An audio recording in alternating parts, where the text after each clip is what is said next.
আসসালামু আলাইকুম, আমন্ত্রণ জানাচ্ছি মাই টিভির সংবাদে। নুসরাত জাহান মুন পুরো সংবাদ জুড়ে সাথে আছি। শুরুতেই জানাবো সংবাদ শিরোনাম।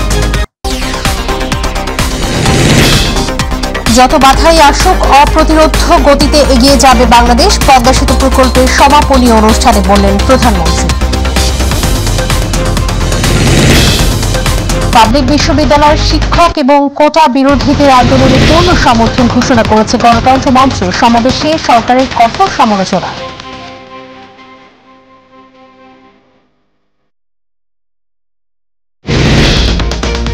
গ্রাহকদের গলার কাটা হয়ে দাঁড়িয়েছে বিদ্যুতের প্রিপেইড মিটার। ভুল রিডিং, জটিল পদ্ধতি এবং ভুতুরে বিলে তাদের ভোগান্তি চরম। এবং টানা বৃষ্টি বন্ধ হলেও দেশের বেশ কিছু এলাকায় বন্যা পরিস্থিতির অবনতি, জলাবদ্ধতায় ভোগান্তিতে লাখো মানুষ।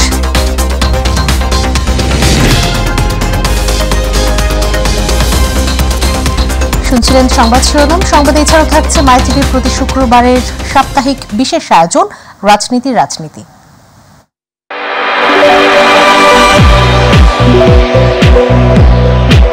যারা দলের নিবেদিত তাদের জন্য তারা নিবেদিত না। ওপেন সিক্রেট হয়ে গেছে টাকা পয়সা লেনদেন। যে বাস্তব ক্ষেত্রে যোগ্য নেতৃত্ব আসতেছেন না। এবার বিস্তারিত সংবাদে যাচ্ছি। প্রধানমন্ত্রী শেখ হাসিনা বলেছেন, যত বাধাই আসুক অপ্রতিরোধ গতিতে এগিয়ে যাবে বাংলাদেশ। কোনো ষড়যন্ত্র বাধাগ্রস্ত করতে পারবে না এই দেশের উন্নয়নের অগ্রযাত্রা। বিকেলে মুন্সিগঞ্জের মাওয়ায় পদ্মা সেতু প্রকল্পের সমাপনী অনুষ্ঠানে দেয়া ভাষণে তিনি এসব কথা বলেন। পদ্মা সেতু বাস্তবায়নে শুরু থেকে নানা বাধা বিপত্তির কথা উল্লেখ করে সরকার প্রধান বলেছেন, যারা বাধা দিতে চেয়েছিল পদ্মা সেতু হওয়ার পর তারা এখন বাংলাদেশকে সমীহ করে। মাওয়া থেকে ফিরে তাপস চন্দ্র দাসের ক্যামেরায় রাকিব হাসানের রিপোর্ট। প্রতীক্ষার অবসান। নদী শাসন সহ বেশ কিছু কাজ অসমাপ্ত রেখেই 2022 সালের 25 জুন যান চলাচলের জন্য উন্মুক্ত করে দেয়া হয় স্বপ্নের পদ্মা সেতু। উদ্বোধনের 2 বছর পর 2024 সালের 30 জুন শেষ হয়েছে এই প্রকল্পের নির্মাণ কাজের মেয়াদ। প্রকল্পটিতে সাশ্রয় হয়েছে প্রায় 1,500 কোটি টাকা। পদ্মা সেতু প্রকল্পের সমাপনী উপলক্ষে মাওয়া প্রান্তে আয়োজিত সুধী সমাবেশে প্রধান অতিথি হিসেবে যোগ দেন প্রধানমন্ত্রী শেখ হাসিনা। প্রধানমন্ত্রী তার বক্তব্যে পদ্মা সেতু নির্মাণের ইতিহাস তুলে ধরে এর সাথে জড়িতদের প্রতি আন্তরিক কৃতজ্ঞতা জানান।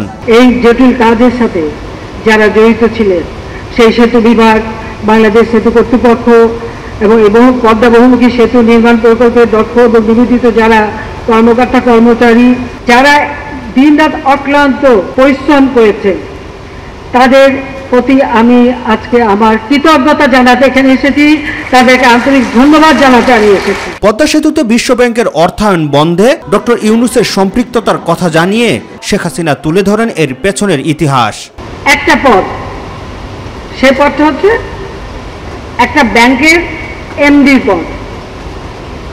এই পদটা নিয়ে যত জটিলতা, যত সমস্যা, ইতিমধ্যে তার বয়স 70 হয়ে গেছে, অতিরিক্ত সময় থেকে ফেলেছে। তাহলে সে সেখানে এমডি থাকে কি করে? আর একজন দামি একেবারে নোবেল লরেট, সে ওই সামান্য একটা এমডি পদের জন্য লালায়িত কেন? এই প্রশ্নের উত্তর কখনো পেলাম না।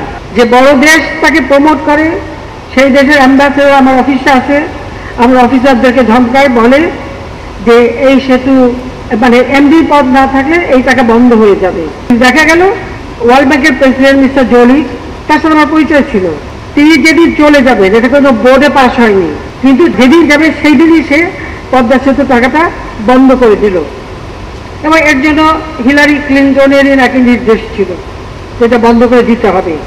কেন এমনি পদে থাকতে পারলো না? নিজস্ব অর্থায়নে পদ্মা সেতু নির্মাণের সিদ্ধান্ত বিশ্বের কাছে দেশের ভাবমূর্তি উজ্জ্বল করেছে বলে জানান সরকার প্রধান। এই সেতু আমাদের গর্বের সেতু, এটা টাকার অঙ্ক দিয়ে বিচার করার নয়। যে একটা সিদ্ধান্ত বাংলাদেশকে অন্তত সেই মর্যাদা দিয়েছে যে আগে যারা কথায় আমাদের উপর খবরদারি করত আর ভাবখানা ছিল যে এরা ছাড়া বাংলাদেশ চলতেই পারবে না, সেই মানসিকতাটা বদলে গেছে। গত 2 বছরে এই সেতু থেকে রাজস্ব আদায় হয়েছে প্রায় 1700 কোটি টাকা। শতভাগ শেষ হলো স্বপ্নের পদ্মা সেতু প্রকল্পের কাজ। এই উপলক্ষে আয়োজিত সুধী সমাবেশ থেকে দেশবাসীর প্রতি কৃতজ্ঞতা জানান প্রধানমন্ত্রী শেখ হাসিনা।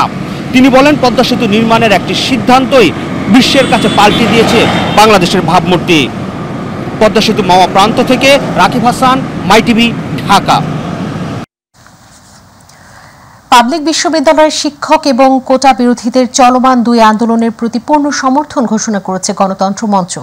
রাজধানীতে এক সমাবেশে তারা সমর্থনের কথা ঘোষণা করেন। সম্প্রতি ভারতের সাথে করা সমঝোতা চুক্তিগুলোতে দেশের কোনো লাভ হবে না মন্তব্য করে আওয়ামী লীগ সরকার বাংলাদেশের জাতীয় স্বার্থে প্রতিনিধিত্ব না করে ভারতীয় স্বার্থে প্রতিনিধিত্ব করছে বলেও অভিযোগ করেছেন গণতন্ত্র মঞ্চের শীর্ষ নেতারা। মাহবুব সৈকতের রিপোর্ট। সম্প্রতি প্রধানমন্ত্রীর ভারত সফরে দুদেশের মধ্যে সম্পাদিত বিভিন্ন সমঝোতা স্মারকের প্রতিবাদে জাতীয় প্রেস ক্লাবের সামনে সমাবেশের আয়োজন করে সরকার বিরোধী রাজনৈতিক জোট গণতন্ত্র মঞ্চ। পর্যন্ত ট্রানজিট যে করিডোর দিয়েছেন তাতে বাংলাদেশ অর্থনৈতিকভাবে কিভাবে লাভবান হয়েছে, বাণিজ্যিকভাবে কিভাবে লাভবান হয়েছে, নিরাপত্তার দিক থেকে কিভাবে লাভবান হয়েছে, কোনোভাবে বাংলাদেশ লাভবান হয় নাই। শীর্ষ নেতাদের অভিযোগ, দেশের স্বার্থ বিরোধী সমঝোতা করেছে আওয়ামী লীগ সরকার। যেটা করলেন এটা সবাই বলেছে, আপনি আপনার নিজের দেশকে বিপদে ফেললেন। ভারত কি আমাদের সাথে বন্ধুত্ব করছে? সেই রাষ্ট্রকে আপনি চিকেন নেকের বিকল্প এটা দিচ্ছে। চীন এখন যদি ভাবে এইখান দিয়ে কি কি যাবে, বিস্তারিত কিছু বলা হয়নি, কেবল যাত্রী যাবে নাকি মাল যাবে, যুদ্ধাস্ত্র পর্যন্ত যাবে নাকি তার মধ্যে সেনাবাহিনী যাবে আমরা জানি না, জানতে চেয়েছি কিন্তু তারা আমাদেরকে বলেননি। এখন কেন এই রকম করে একটা করিডোর দিলেন তার যুক্তি দেখার। কোটা বিরোধী আন্দোলনকে সমর্থন জানিয়ে শিক্ষকদের আন্দোলনকেও যৌক্তিক বলে মন্তব্য করেন মঞ্চের শীর্ষ নেতারা। এই সব আন্দোলনের উপরে নাকি বিরোধী দল ভর করেছে। পেনশন স্কিম আমরা বাতিল করেছিলাম, কোটা ব্যবস্থায় যে আবার বহাল করলেন আমরা করেছি, আপনারা করেছেন। তার বিরুদ্ধে আন্দোলন হয়েছে, আন্দোলন ফুসে উঠছে বলে এখন আবার ছাত্রলীগের গুন্ডা বাহিনী, হেলমেট বাহিনী হলে হলে পাহারা দেওয়া বসিয়েছে এবং আন্দোলনটাকে দমন পীড়ন করে ধ্বংস করতে চাইছে। আমরা পরিষ্কার করে ছাত্রদের আন্দোলনকে সমর্থন জানাই, শিক্ষকদের আন্দোলনকে সমর্থন জানাই। সরকারের বিরুদ্ধে সব শ্রেণীর মানুষ জেগে উঠেছে বলেও মন্তব্য করেন বক্তারা। তারা বাংলাদেশের জনগণের ভোটাধিকার কেড়ে নেয়, বাংলাদেশের জনগণের মৌলিক অধিকার কেড়ে নেয়, বাংলাদেশের গণতন্ত্র বিকশিত হতে দেয় না। ওদেরকে বিদায় দেওয়া ছাড়া আমরা আমাদের বর্তমান ভবিষ্যৎ কোনো কিছুকে আমরা রক্ষা করতে পারবো না। গণ আন্দোলন, গণ অভ্যুত্থানের মধ্য দিয়ে আমরা এই সরকারের পতন ঘটাবো। সমাবেশ শেষে বিক্ষোভ মিছিল অনুষ্ঠিত হয়। মিছিলটি জাতীয় প্রেস ক্লাব থেকে শুরু হয়ে পুরানা পল্টন মোড় গিয়ে শেষ হয়। মাহবুব সৈকত, মাই টিভি, ঢাকা। প্রিপেইড মিটার এখন গলার কাটা হয়ে দাঁড়িয়েছে গ্রাহকদের। বাংলাদেশ বিদ্যুৎ উন্নয়ন বোর্ডের প্রিপেইড গ্রাহকদের ভোগান্তি চরমে পৌঁছেছে। 2017 সাল থেকে চালু হওয়ার পর থেকে মিটারের ত্রুটি, জটিল পদ্ধতি এবং হুট করে টাকা কেটে নেওয়া সহ অটোমেটিক বিদ্যুৎ সংযোগ বিচ্ছিন্ন হওয়ার নজির রয়েছে অহরহ। তবে বুয়েটের বিশেষজ্ঞরা বলছেন, প্রিপেইড মিটার ভোগান্তি নয়, বরং না বোঝার চর্চার কারণেই ভোগান্তি বলছেন গ্রাহকরা। রাজীব ও মনির হোসেনের ক্যামেরায় আবু সাইদুপুর রিপোর্ট। বিদ্যুৎ গ্রাহকদের ভোগান্তি কমাতে ও স্মার্ট বাংলাদেশের সাথে তাল মেলাতে সারা দেশে পিডিবির মিটারের বদলে স্থাপন করা হয় ডিজিটাল প্রিপেড মিটারের। তবে মিটার এখন সুবিধার চেয়ে আর্থিক ক্ষতিসহ উল্টো ভোগান্তিতে পরিণত হয়েছে। টাকা থাকলে বিদ্যুৎ আর না থাকলে অন্ধকার, আর লোডশেডিং বিড়ম্বনার গল্প তো অনেক পুরনো। আর এছাড়াও ভোল্টেজ আপডাউন, প্রিপেড মিটারের ব্যাটারি নষ্ট হওয়া সহ নানা বিড়ম্বনা তো আছেই। সাথে যুক্ত হয়েছে মিটারে টাকা লোড করতে বাটন চেপে কোড দেওয়ার ভোগান্তি। 500 টাকা ঢুকালে আমি মিটারে পাই 350 টাকা। ব্যাট ম্যাট এগুলো দেখায় আমার মিটার থাকে 350 টাকা। আমরা যদি 1000 টাকা ভরি মানে রিচার্জ করি, তাহলে দেখা যায় ভ্যাট নিয়ে যায় 28 টাকার মতো, রিবেট চার্জ নেয় 4 টাকা, বাকি চার্জ নেয় হলো রেন্টের। তো রেন্টটা আসলে কিসের? এটা তো আমাদেরই মিটার, তো আমাদের মিটার আমরা কি কেন ভাড়া দিব? সেটা টাকা ভরলে হয়তো টাকা কেটে নিয়ে যায়, এর কারণটা কি? এখন যে মিটার লাগাতে আমাদের অনেক কষ্ট হয়ে গেছে, যে অনেক বিল বেশি আসে। আর এছাড়াও অনেক সময় 120 ডিজিটের কোড দেওয়া হয়, যা ইনপুট করা মারাত্মক কষ্টসাধ্য ব্যাপার। আর তাই অতিরিক্ত বিদ্যুৎ বিল নেওয়ারও অভিযোগ রয়েছে গ্রাহকদের। মিটারে ভরলাম 500 টাকা, ওইখান থেকে চলে গেল ধরেন 150 টাকা, তাই রইল কত? 350 টাকা। তাহলে এই 150 টাকা আমরা কতদিন যাবত আমরা দিতে থাকবো? আমাদের এই যে টাকাটা কাটতেছে কতদিন অন্তত কাটবে এবং কতদিন পরে এই কাটাটা শেষ হবে সেটা সরকারের কাছে আমার আবেদন। বিদ্যুতের টাকা আজকে ঢুকালে কালকে শেষ, 2 দিন বা 3 দিন চলে, 4 দিন চলে, এটা লাভ হয় কি? সরকারের কার্ড ঢুকে কি মানে রিক্সাওয়ালা করে ভাত খাইতে দিব না, উপায়ে মারবো? 500 টাকা ভরলে বিদ্যুৎ থাকে আপনি যে 375 টাকা, 375 টাকা থেকে আমাদের কোনোভাবে চলে না। আজকে ভরতে গেলে আপনার মাত্র 2 দিন থাকে। অন্যদিকে প্রিপেড মিটারের প্রয়োজনীয় ও সর্বশেষ ব্যালেন্স সংকেত না পাওয়ার ফলে হুট করে বিদ্যুৎ সংযোগ বন্ধ হয় চরম ভোগান্তিতে পড়তে হয় বিদ্যুৎ গ্রাহকদের। তবে এটি ভোগান্তি নয়, বরং অতীতের বিদ্যুৎ বিল প্রদানের প্রথা থেকে বেরিয়ে আসায় অনেক গ্রাহক না বুঝেই দুষছেন প্রিপেড সিস্টেমকে বলে জানালেন বুয়েটের এই বিশেষজ্ঞ। দিলেন পূর্ণাঙ্গ ব্যাখ্যাও। আগের সিস্টেমে ডিমান্ড চার্জ যোগ হতো, আগের সিস্টেমে মিটার চার্জ যোগ হতো, আগের সিস্টেমে ডিউ যোগ হতো, অনেক কিছু যোগ হওয়ার পরে তারপরে এনার্জির একটা বিল আসতো। এখন যেটা হচ্ছে আপনি যখন টাকা জমা দিচ্ছেন 500 টাকা বা 1000 টাকা, তখন সেখান থেকে আপনার ডিমান্ড চার্জটা কেটে রাখতেছে, তারপরে স্যাংশন লোডের জন্য, তারপরে মিটার চার্জ, এরকম অনেকগুলো চার্জ কেটে একটা টাকা আপনাকে দেখাচ্ছে। আপনি 500 টাকা জমা দিলেন, হয়তো 400 টাকা আপনাকে দেখালো আপনার এনার্জির ব্যালেন্স। সবাই ভাবতেছে 100 টাকা তো আমার হারায় গেল, 100 টাকা কিন্তু আগেও দিতে না। প্রিপেড মিটারে টাকা রিচার্জ করা মাত্রই কেটে নেওয়া হয় আনুষঙ্গিক খরচ, ভ্যাট ও ট্যাক্স। তবে প্রিপেড মিটার থেকে ইমার্জেন্সি ব্যালেন্স সর্বোচ্চ 100 টাকা নেওয়ার সুযোগ রয়েছে। তাই প্রিপেড মিটার আধুনিকতা নাকি ভোগান্তি, সেই প্রশ্ন উঠেছে সাধারণ মানুষের মনে। এখানে অ্যাওয়ারনেসের একটু অভাব আছে। এখানে হয়তো ইউটিলিটি কোম্পানিগুলো এই অ্যাওয়ারনেস নিয়ে কাজ করতে পারে যে আসলে কত টাকা কেটে যাচ্ছে, এটা নিয়ে গ্রাহক পর্যায়ে একটা অসন্তোষ আছে। তবে এসব ব্যাপারে কথা বলতে নারাজ ডেসকো, ডিপিডিসি, পল্লী বিদ্যুতায়ন বোর্ড, আরইবি বা পল্লী বিদ্যুৎ, পিডিবি, ওজো পার্টিকো ও নেসকো কর্তৃপক্ষ। অবস্থিত অপু, মাই টিভি, ঢাকা। টানা বৃষ্টি বন্ধ হওয়ায় দেশের কিছু স্থানে বন্যা পরিস্থিতির উন্নতি হলেও বেশ কয়েকটি জেলায় অবনতি হয়েছে। সুনামগঞ্জের সবকটি নদীর পানি বিপদসীমার নিচ দিয়ে প্রবাহিত হচ্ছে। সিরাজগঞ্জ ও জামালপুরে অবনতি হচ্ছে বন্যা পরিস্থিতির। গাইবান্ধায় নতুন করে প্লাবিত হয়েছে বেশ কিছু এলাকা। প্রতিনিধিদের পাঠানো তথ্য ভিডিও চিত্রে রিপোর্ট করেছেন জুবাইর রহমান।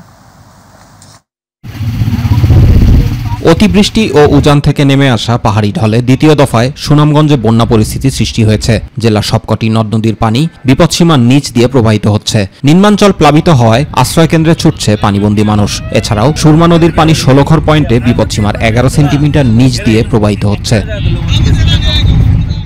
উজান থেকে নেমে আসা পাহাড়ি ঢলে জামালপুরের যমুনা, ব্রহ্মপুত্র সহ অন্যান্য নদ নদীর পানি বৃদ্ধি অব্যাহত থাকায় সার্বিক বন্যা পরিস্থিতির অবনতি হয়েছে। পানিবন্দী হয়ে পড়েছে 50,000 মানুষ। সকালে দেওয়ানগঞ্জের বাহাদুরাবাদ ঘাট পয়েন্টে যমুনা নদীর পানি গত 24 ঘন্টায় 37 সেন্টিমিটার বৃদ্ধি পেয়ে বিপদসীমার 92 সেন্টিমিটার উপর দিয়ে প্রবাহিত হচ্ছে। এতে প্লাবিত হয়েছে দেওয়ানগঞ্জ, ইসলামপুর ও মাদারগঞ্জ উপজেলার মোট 18টি ইউনিয়ন। কয়েকদিনের টানা বৃষ্টি ও উজান থেকে নেমে আসা পাহাড়ি ঢলে সিরাজগঞ্জের চৌহালি ও বেলকুচিতে যমুনা নদীর পানি বৃদ্ধি অব্যাহত রয়েছে। গত 24 ঘন্টায় যমুনা নদীর পানি 38 সেন্টিমিটার বৃদ্ধি পেয়ে বিপদসীমার 38 সেন্টিমিটার ওপর দিয়ে প্রবাহিত হচ্ছে। বন্যায় বিস্তীর্ণ ফসলি জমি তলিয়ে যাওয়ায় নষ্ট হচ্ছে রোপা আমন ক্ষেত, বীজতলা, তিল, বাদাম, সবজি বাগান সহ বিভিন্ন ফসল। এদিকে কুড়িগ্রামে ব্রহ্মপুত্র নদের পানি অস্বাভাবিক হারে বৃদ্ধি পাওয়ায় নদী তীরবর্তী 6টি উপজেলায় লক্ষাধিক মানুষ পানিবন্দী হয়ে পড়েছে। বন্যার ফলে 37টি সরকারি প্রাথমিক বিদ্যালয়ে পাঠদান বন্ধ করা হয়েছে। 2300 হেক্টর ফসলি জমি নিমজ্জিত এবং বানভাসীদের সহায়তায় ইউনিয়ন পর্যায়ে 83টি মেডিকেল টিম গঠন করা হয়েছে। এদিকে গাইবান্ধায় ব্রহ্মপুত্র নদীর পানি বিপদসীমার 90 সেন্টিমিটার উপর দিয়ে প্রবাহিত হচ্ছে। বন্যার পানিতে 22,000 মানুষ পানিবন্দী হয়েছে। পানির স্রোতে সহস্রাধিক ঘরবাড়ি ভেসে গেছে। এদিকে বৃষ্টি ও বন্যার পানিতে ঝুঁকিপূর্ণ হয়ে পড়েছে গাইবান্ধা সাগাটা আঞ্চলিক মহাসড়ক। অপরদিকে উজান থেকে নেমে আসা ঢল ও মৌসুমী বায়ুর প্রভাবে সরিষাবাড়ী উপজেলার পিংনা ইউনিয়নের নলসন্দা ও কাঁঠালতলা গ্রাম এলাকায় যমুনার তীব্র ভাঙন দেখা দিয়েছে। জুবাইর রহমান, মাই টিভি নিউজ। এবার শুক্রবারের বিশেষ আয়োজন রাজনীতির রাজনীতি। সম্মেলন অনুষ্ঠিত হওয়ার দীর্ঘদিন পর অবশেষে দলের সভাপতি শেখ হাসিনার কাছে জমা দেওয়া হয়েছে ঢাকা মহানগর দক্ষিণ আওয়ামী লীগের ওয়ার্ড থানার প্রস্তাবিত কমিটি জমা দেওয়ার পরে ঝড় উঠেছে নানা আলোচনা সমালোচনার। ইতিমধ্যেই কেন্দ্রীয় দপ্তরে দেওয়া হয়েছে লিখিত অভিযোগ। বলা হচ্ছে প্রস্তাবিত কমিটিতে জায়গা দেওয়া হয়েছে মাইম্যান এবং আর্থিক লেনদেন করা নেতাকর্মীদের। বঞ্চিত হয়েছেন ত্যাগী নেতাকর্মীরা। অভিযোগের তীর মহানগর আওয়ামী লীগের শীর্ষ নেতাদের দিকে। সাইদুর রহমান আবিরের রিপোর্ট। সম্মেলন অনুষ্ঠিত হওয়ার পর দীর্ঘদিনেও করা হয়নি ঢাকা মহানগর দক্ষিণ অন্তর্গত থানা ও ওয়ার্ড আওয়ামী লীগ কমিটি। দলের হাইকমান্ড থেকে বারবার চাপ দেওয়ার পর অবশেষে দলের সাধারণ সম্পাদকের কাছে প্রস্তাবিত এই কমিটি জমা দেয় নগরের শীর্ষ 2 নেতা। আর এই কমিটি জমা দেওয়ার পরেই শুরু হয় তোলপাড়, জন্ম দেয় নানা আলোচনা সমালোচনার। দলের সভাপতি শেখ হাসিনার ধানমন্ডি রাজনৈতিক কার্যালয়ে জমা দেয়া হয় লিখিত নানা অভিযোগ। এতে উল্লেখ করা হয় প্রস্তাবিত কমিটিতে জায়গা দেয়া হয়েছে মাইম্যান, শীর্ষ 2 নেতার আত্মীয় এবং আর্থিক লেনদেন করা অনেক নেতাকর্মীদের। বঞ্চিত হয়েছে ত্যাগী দুর্দিনের নেতাকর্মীরা। তারা তাদের মাইম্যান আর কিছু টাকা পয়সা খেয়ে তারা মনে করেন যে মাদক ব্যবসায়ী, সন্ত্রাসী, চাঁদাবাজ এদেরকে মনে করেন যে লাইমলাইটে নিয়ে আসতে চাচ্ছে। এই ঢাকা মহানগর একদম অযোগ্য, এরা হাইব্রিড ছাড়া কিছু বোঝে না। যারা দলের নিবেদিত তাদের জন্য তারা নিবেদিত না।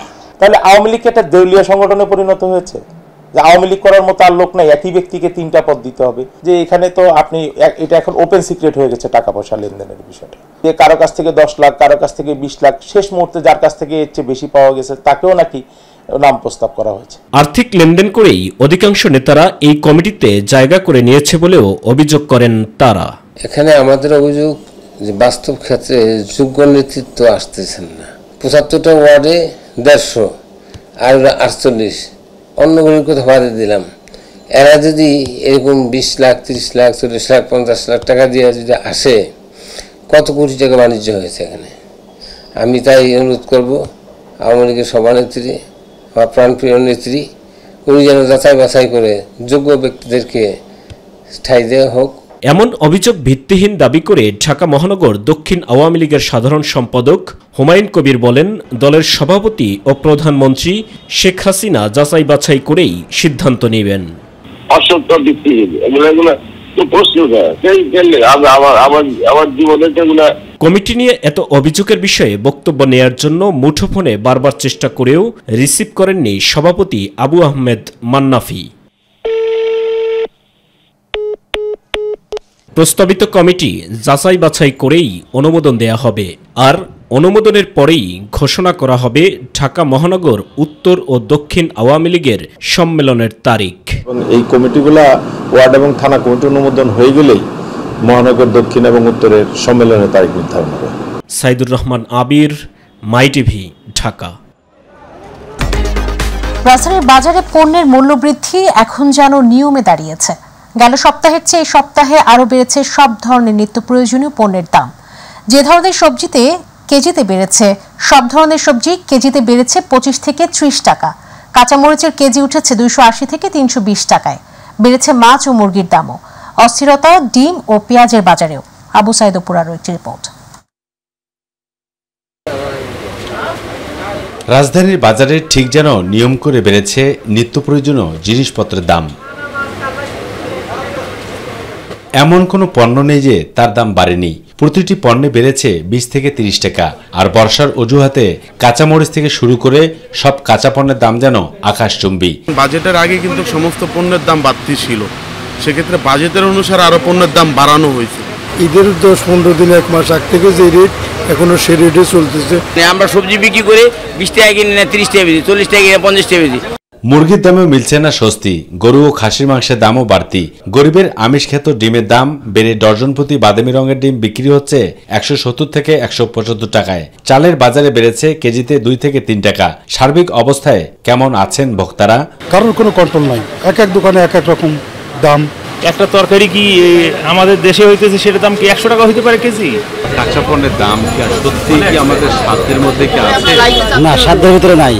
গরিবেরা এই বাজার করিয়া খাওয়ার মতন তাদের শক্তি সামর্থ্য নাই। আমি চাইবো আসলে কর্তৃপক্ষ এই সমস্ত বিষয়গুলোতে অ্যাটেনশন দিক। আর আবারও অস্থির উঠেছে পেঁয়াজের বাজার। 3 দিনের ব্যবধানে কেজিতে 10 টাকা বেড়ে পেঁয়াজ বিক্রি হচ্ছে 110 টাকায়। আর দেশি পেঁয়াজ তো সেঞ্চুরি করেছে। তবে মশলার দাম বাড়ার ক্ষেত্রে সবচেয়ে এগিয়ে রয়েছে এলাচ। মানভেদে এলাচ বিক্রি হচ্ছে 3500 থেকে 4200 টাকা দরে। বাজারে বেড়েছে সব ধরনের নিত্য প্রয়োজনীয় দ্রব্যের দাম। তবে ভোক্তাদের দাবি এই দাম নিয়ন্ত্রণে সরকার আরও কঠোর থেকে কঠোরতম হবে এবং বাজার মনিটরিং ব্যবস্থাকে আরও জোরদার করবে, তাহলে বাজার নিয়ন্ত্রণ করা সম্ভব। কারণ বাজার থেকে আবু সাদপু, মাই টিভি, ঢাকা। গ্রাম উপজেলা পর্যায়ে জরুরি ও প্রাথমিক চিকিৎসা সেবা যদি নিশ্চিত করা যায়, বড় শহরে রোগীর ভিড় কমবে বলে মন্তব্য করেছেন স্বাস্থ্যমন্ত্রী ডাক্তার শামুতুলাল সেন। বিকেলে চট্টগ্রাম নগরীর আগ্রাবাদে মা ও শিশু হাসপাতালে 100 শয্যা বিশিষ্ট নবজাতক ওয়ার্ডের উদ্বোধন করে কথা বলেন তিনি। পরে চিকিৎসক, শিক্ষার্থী সহ সকলের সাথে মত বিনিময় করেন মন্ত্রী। যে সকল চিকিৎসক গ্রামে যেতে চায় না তাদের বিরুদ্ধে কঠোর হবেন বলেও মন্তব্য করেন স্বাস্থ্যমন্ত্রী।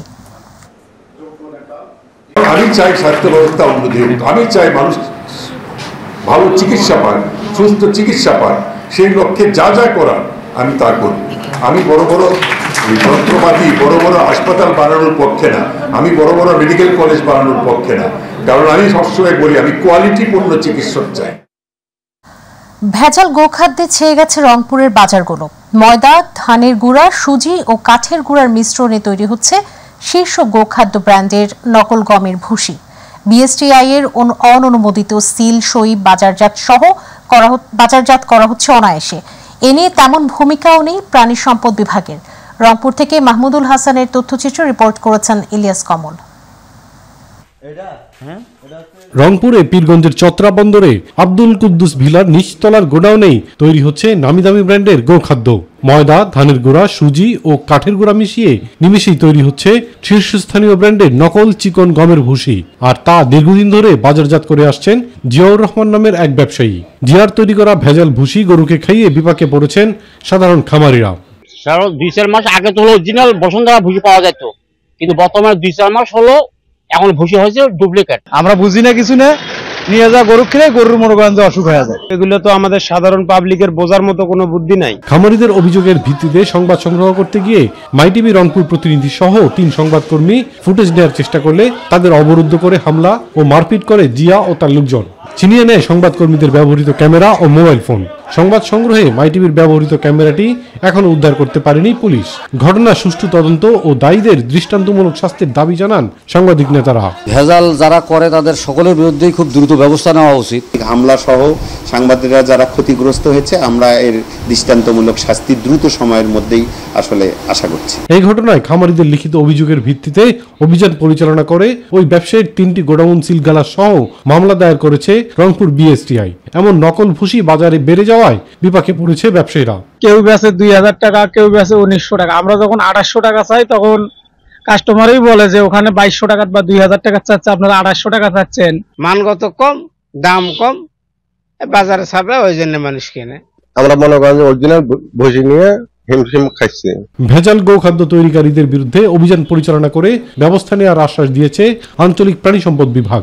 আমরা খাদ্য ওখান থেকে সংগ্রহ করে আমরা এটা আমাদের কমিশনারকে, ঢাকা কমিশনারকে পাঠাবো। যদি ধরা পড়ে সেখান থেকে পজিটিভ, তাহলে আমরা তার বিরুদ্ধে আমরা অ্যাকশনে যাব। ভেজাল কারখানা বন্ধে স্থায়ী ব্যবস্থা নিয়ে খামারিদের জন্য নিরাপদ গোখাদ্য নিশ্চিত করতে প্রশাসন কার্যকর ব্যবস্থা নিবে, এমনটাই প্রত্যাশা স্থানীয়দের। ইলিয়াস কমল, মাই টিভি।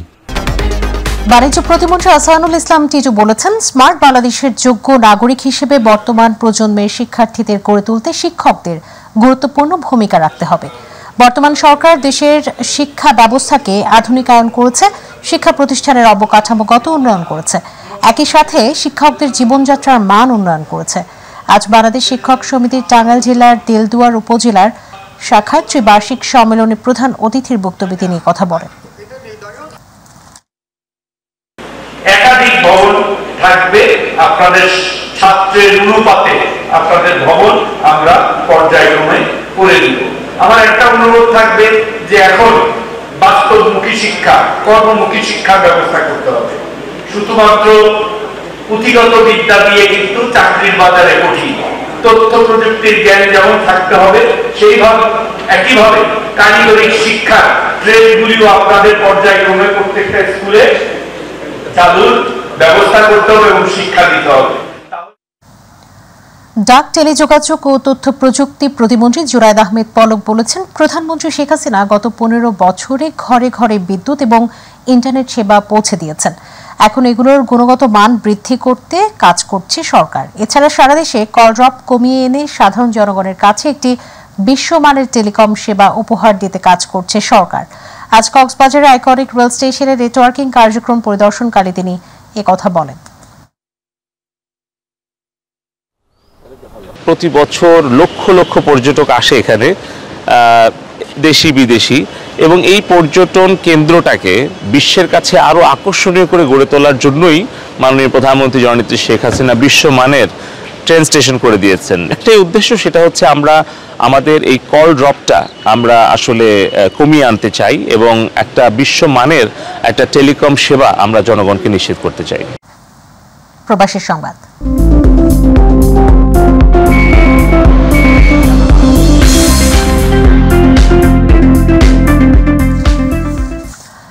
মালয়েশিয়ার রাজধানী কুয়ালালামপুরের মাইটেক কনভেনশন সেন্টারে 2 থেকে 4 জুলাই পর্যন্ত অনুষ্ঠিত food and drinks Malaysia by SIAL নামের মেলায় বাংলাদেশ অংশগ্রহণ করেছে।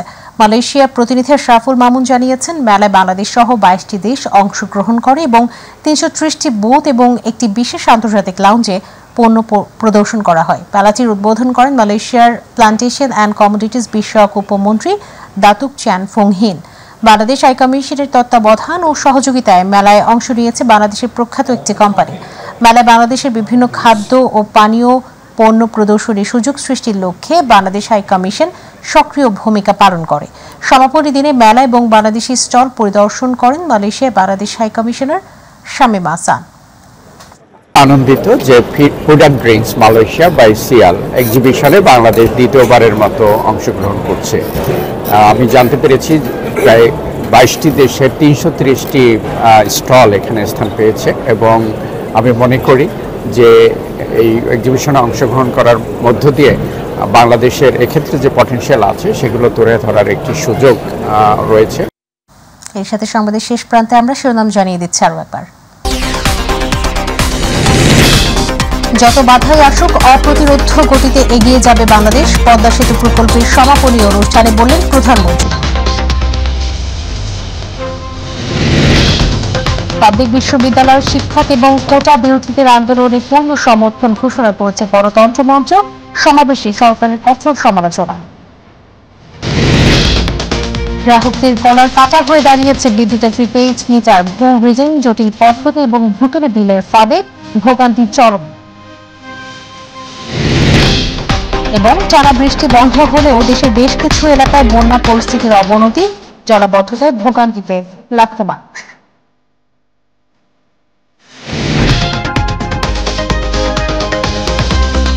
সঙ্গে থাকার জন্য ধন্যবাদ। এছাড়া ইউটিউবে মাইটিভি সংবাদ থেকে ভিজিট করে মাইটিভি নিউজ আর আমাদের কানেকশন ভিজিট করে MyTV Bangla Facebook MyTV Bangla. পরে সংবাদ দেখা আমি বিদায় নিচ্ছি।